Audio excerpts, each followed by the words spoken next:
આજની તાજા ખબર અમદાવાદથી વંદે માતરમ 51 દરિયાપુર વિધાનસભા અને 21 દરિયાપુર બોર્ડમાં આવેલ સ્વામિનારાયણ મંદિર પાસે આવેલ કીડીપાડાની પોલમાં રહેતા નાગરિકો ગંદકીમાં નરકમાં ધકેલાઈ રહ્યા છે.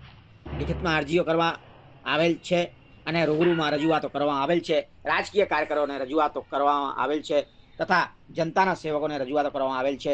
તેમજ અમદાવાદ મ્યુનિસિપલ કોર્પોરેશનના અધિકારીને લિખિત રજૂઆત 2 વર્ષથી કરવા છતાં કીડીપાડાની પોલમાં ગટર લાઇન, પાણીની લાઇન, પથ્થરો, પેવિંગ, કેઆરસીસીનું કામ કરવા વારંવારની રજૂઆતો કરવામાં આવેલ છે, છતાં તંત્ર અને જનતાના સેવકો દેવી પૂજક સમાજના લોકોને આશ્વાસનને વાયદા કરી રહ્યા છે.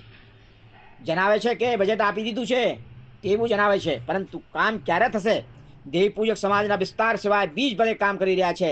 સામેથી અરજીઓ કે રજૂઆતો થયા વિના કીડાપાડાની પોલમાં રૂબરૂ તપાસ કરી ગયા છતાં તંત્ર કે સેવકો કામ કરવા માટે ઠાગા ઠૈયા થઈ રહ્યા છે.